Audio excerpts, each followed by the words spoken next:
नमस्कार दोस्तों। Iran Israel वार में एक नया फ्रंट ओपन हो सकता है यदि यूएस ने कुर्दिश फोर्सेस को ग्राउंड इन्वेजन के लिए उतार दिया।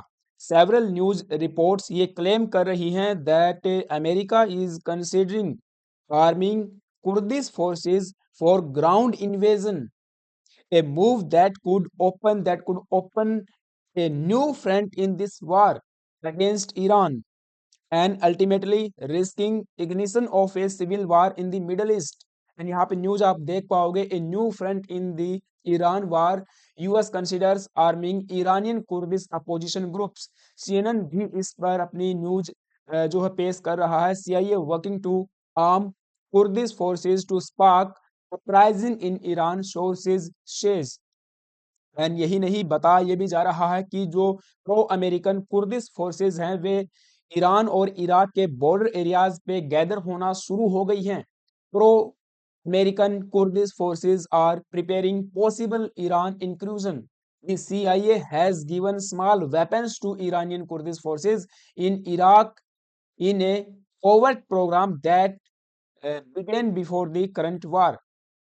तो वो पहले से ही तैयारियां कर रही है। सीआईए कुर्दिश फोर्सेस को आर्म किया जा रहा है, उनको फ्यूल किया जा रहा है, फंडिंग जो दी जा रही है। एंड हमेशा से ही हिस्टोरिकली भी अगर आप देखोगे, इन कुर्दिश फोर्सेस ने जो कि कई फ्रैक्शंस में बटी हुई हैं, यूएस एंड सीआईए का साथ दिया है। चाहे आप सीरिया की बात करो, तुर्की की बात करो, इराक की बात करो, आर्मेनिया की बात करो, या फिर ईरान की बात करें। अमेरिकी सेना के बेसिस यहाँ पे बने हुए हैं एंड कोवर्ट ऑपरेशंस यहाँ पे चलाए जाते रहे हैं, सीआईए की तरफ से भी और अमेरिकन डीप स्टेट की तरफ से भी।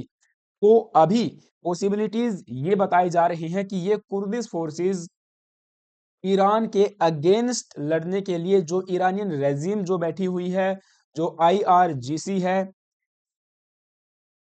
एंड जो अनोदर मिलिट्री फोर्स है ईरान की, उसके अगेंस्ट लड़ने के लिए तैयार है। एंड हिस्टोरिकली भी अगर आप देखोगे, जब शाह रजा पहलवी ईरान के शासक हुआ करते थे, उस समय पे भी इनका कन्फ्रंटेशन चलता रहता था। और 1979 के रिवॉल्यूशन के बाद में भी जो एक थियोक्रेसी रेजिम ईरान में आई, उसके अगेंस्ट भी ये हमेशा लड़ते रहे हैं। स्मॉल स्केल पे कन्फ्रंटेशन इनका होता रहा है, क्योंकि कुर्दिश लोगों की डिमांड है उनको ऑटोनॉमी मिले, इंडिपेंडेंस मिले, उनका एक अलग स्टेट होना चाहिए। ये एक ऐसी माइनॉरिटी ग्रुप है पूरे विश्व में जिनका कोई भी स्टेट नहीं है, स्टेटलेसनेस की फीलिंग ये इंजॉय करते हैं। So pro American Kurdish forces are preparing possible Iran inclusion. आप देखोगे मल्टीपल न्यूज एजेंसीज इस न्यूज को कवर जो है कर रही हैं। तो सवाल यही खड़ा होता है कि ये कुर्दिश कौन है, कुर्द कौन है। आपने कई बार इनका नाम सुना होगा, जब ISIS, Islamic state of Iraq and Syria नामक आतंकवादी संगठन का आतंक अपने प्रकोप पे था, अपने चरम सीमा पे था इस पूरे रीजन में, मिडल ईस्ट में। तो उस समय कुर्दिश फोर्सेस ने सीआईए की, यूएस मिलिट्री की हेल्प की थी उनको एलिमिनेट करने में। इनका एक बहुत बड़ा योगदान रहा है यूएस की हेल्प करने में। So Kurdish people basically ethnic minority group है इन द वेस्ट एशिया और in the Middle East, without any independent state. कोई भी इनका खुद का स्टेट नहीं है, जबकि ये डिमांड करते रहे हैं। वर्ल्ड वाइड इनकी पॉपुलेशन बताई जाती है 25 to 45 million worldwide, and with most living in the mountainous region that stretches across parts of the western Iran, eastern Turkey. हम आपको मैप में भी ये दिखाएंगे कि इनका रीजन कौन सा है। और ये ग्रेटर जो कि कुर्दिस्तान की डिमांड होती रही है, कौन कौन से रीजन्स को काट के बनेगा, इफ इफ पॉसिबल, तो ये भी हम देखेंगे। और आप यहाँ देख पाओगे नदन इराक, ईरान के नदन रीजन में, सीरिया के नदन रीजन में, एंड सीरिया के नदन रीजन में यूएस मिलिट्री बेसिस भी बने हुए हैं। जब हमने सीरिया के हालातों पे डिस्कशन किया था, उस समय पे भी मैप के माध्यम से समझने की कोशिश की थी। एंड आर्मेनिया, आर्मेनिया में भी कुछ पीपल कुछ अमाउंट में ये पाए जाते हैं। सो इनके रिलीजियस बिलीफ की बात करें तो मोस्टली सुन्नी सुन्नी पीपल हैं, सुन्नी सुन्नी मीन्स दो ग्रुप है, क्या कह सकते हैं, सुन्नी फ्रैक्शन ऑफ इस्लाम को मानने वाले हैं, बट इनका जो इनकी कल्चरल आइडेंटिटी है एंड जो सोशल एंड पॉलिटिकल ट्रेडिशंस हैं वे डिफरेंट डिफरेंट एरियाज में डिफरेंट डिफरेंट देखने को मिलते हैं। कुर्दिस्तान प्रोविंस में अलग होते हैं, तो ऐसे ही सीरिया में अलग प्रैक्टिसेस को ये फॉलो करते हैं। अब यहाँ पे अगर आप देखना चाहो तो मैप ये है मिडिल ईस्ट का, ये तुर्की है, सीरिया है, और फिर नीचे लेबनान और इजराइल है, आपको पता है ये जॉर्डन है, ये इराक है, ये ईरान है, आर्मेनिया एंड अजरबैजान है। तो ये वाला जो रीजन जो आपको ब्लू कलर में नजर आ रहा है, ये वो रीजन शो किया गया है जहां लोगों की कुर्दिश लोगों को, या कह सकते हैं कुर्दिश लोग यहाँ पे रहते हैं। ईरान के वेस्टर्न एंड नदर्न रीजन में यहाँ पे कुर्दिस्तान नामक एक प्रोविंस भी है जहाँ ऑटोनोमस ऑटोनोमस नहीं बट एक रीजनल गवर्नमेंट चलती है। और ऐसे ही तुर्की का जो आपका वेस्टर्न रीजन है, सॉरी ईस्टर्न रीजन है, एंड नदर्न रीजन सीरिया के नदन में, इराक के भी नदन में, और आर्मेनिया के साउथ में। तो ये जो फ्रेगमेंटेड रीजन आपको दिखाई दे रहा है, इसी को ये ग्रेटर कुर्दिस्तान बनाना चाहते हैं। एंड हमेशा से ही ये सीरियन गवर्नमेंट के खिलाफ, इराकी गवर्नमेंट के खिलाफ, ईरानी रेजिम के खिलाफ, तुर्की की इस्टेब्लिशमेंट के खिलाफ लड़ते रहे हैं। अपने हक के लिए, अपने राइट्स के लिए ये डिमांड करते रहे हैं। एक अलग से रीजन, अलग से स्टेट की डिमांड करते रहे हैं। अब यहाँ इनको सपोर्ट करता है इजराइल एंड यूएसए, भले ही फिर ये सुन्नी एथनिसिटी के क्यों ना हो। सपोर्ट इनको इसीलिए किया जाता है क्योंकि एक एज मिलती है, इस रीजन में यूएस के मिलिट्री बेसिस हैं, कोवर्ट ऑपरेशन वहां से चलाए जा सकते हैं, रीजन को डिस्टेबलाइज किया जा सकता है, सरकारों को चेंज करवाया जा सकता है, और मोर और less civil war like situation हमेशा बनाई रखी जा सकती है। तो इनको फ्यूल किया जा रहा है सीआईए के द्वारा, यूएस के द्वारा। प्रेसिडेंट ट्रंप ने भी कहा था कि हम ग्राउंड इन्वेजन करने के लिए जो है रेडी हैं। अब यहाँ पे ईरान इस सिचुएशन को, और आगे आने वाले समय में क्या सर्कमस्टांसेस बन सकते हैं, पहले से ही भांप गया है।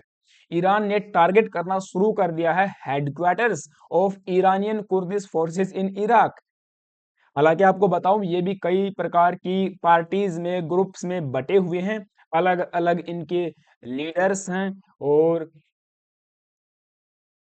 ईरानियन मिलिट्री के अगेंस्ट लड़ने के लिए एक हो जाते हैं। तो इनको जो है इनके जो हेडक्वार्टर्स बने हुए हैं ईरान और इराक के बॉर्डर्स पे, वहां पे जो है अटैक किया गया। आप देखोगे कुछ इस तरह से इनके जो भी हेडक्वार्टर्स बने हुए हैं उनको तबाह कर दिया गया है। ईरानियन मिलिट्री लगातार ऐसे ऑपरेशंस कर रही है। इनको हम प्रिएम्प्टिव स्ट्राइक्स भी कह सकते हैं। Air strikes hit Iran Iraq border as US and Israeli plan to mobilize Kurdish gather space। तो जहां पे ये इकट्ठा हो रहे थे उनको पहले से ही टारगेट किया जा रहा है। Intense wave of air strikes have hit dozens of military positions, frontier posts, and police stations along northern part of the Iran's border with Iraq in what appears to preparation by US and Israel for a new front in their war। आपको बता दूं Iran के जो supreme national security council के secretary हैं Ali Larijani, उन्होंने कहा था कि हम हर प्रकार के इन्वेजन के लिए तैयार हैं। Larijani warns US ground invasion will end with thousands killed captured. Okay, यहाँ पे आप देख पाओगे अली लारिजानी जो कि secretary of Iran supreme national security council हैं, warned that any US ground invasion into Iran would result in heavy casualties, saying Iranian forces were ready to confront American troops. और ये लगातार इस पे जो है स्टेटमेंट्स दे रहे हैं, अपडेट्स भी दे रहे हैं। हालांकि अभी भी युद्ध जो है थमा नहीं है, दोनों तरफ से स्ट्राइक्स की जा रही हैं। तेहरान के ऊपर लगातार बमबारी की जा रही है, वहां इजराइल के ऊपर बमबारी की जा रही है। मिडल ईस्टर्न कंट्रीज, अरब नेशंस भी यहाँ पे जल रहे हैं, अपने आप को ठगा हुआ महसूस कर रहे हैं। अब मान के चलिए हाइपोथेटिकली ग्राउंड पे इन्वेजन हो जाता है कुर्दिश फोर्सेस का, यूएस की मिलिट्री और इजरायली मिलिट्री ग्राउंड इन्वेजन के लिए नहीं आएगी।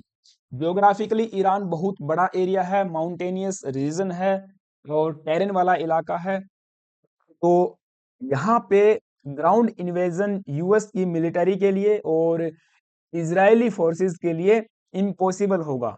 तो वे यहाँ पे जो प्रॉक्सी ग्रुप्स हैं, प्रॉक्सी वार यहाँ पे छेड़ सकते हैं। बट इसका रेपरकशंस क्या हो सकते हैं, risk of this this strategy? तो तुर्की का सबसे पहले रिएक्शन आएगा, क्योंकि तुर्की भी लगातार ग्रसित है कुर्दिश फोर्सेस से, इनका भी कन्फ्रंटेशन होता रहता है। तुर्की की जो सरकार है, तुर्की एस्टेब्लिशमेंट नाटो का एक मेंबर है, तो यहाँ पे नाटो में भी कहीं ना कहीं मतभेद हो सकता है। Kurdish separatism inside the Turkey grow कर सकता है। इसके अलावा तुर्की एस्टेब्लिशमेंट स्ट्रांगली अपोज करेगी इन फोर्सेस के इन्वेजन को, यूएस से यहाँ पे हो सकता है इनका भी डिप्लोमेटिक क्लैश देखने को मिले। सेम इस पूरे रीजन में सिविल वार फिर से जो है हम कह सकते हैं कि ग्रो कर सकता है, बढ़ सकता है। तुर्की में, सीरिया में तो हालात पहले से ही खराब हैं, इराक में, ईरान में, और ऊपर फिर आप देखोगे आर्मेनिया, अजरबैजान, ये पूरा रीजन इंस्टेबिलिटी से गुजर सकता है, डिस्टेबलाइज हो सकता है, जो कि इंटायर वर्ल्ड को प्रभावित करेगा। सो फिलहाल के लिए ये चल रहा है, आने वाला समय बताएगा कि ये ग्राउंड पे उतरेंगे या फिर नहीं उतरेंगे। आप सबका क्या मानना है मुझे कमेंट बॉक्स में जरूर बताना गाइज। चैनल पे नए आए हो तो प्लीज एक सब्सक्राइब करना, वीडियो अच्छी लगी तो एक लाइक कर सकते हो, एंड मेरे लिए क्या सुझाव है आप कमेंट बॉक्स में बता सकते हो। Thank you, have a nice day.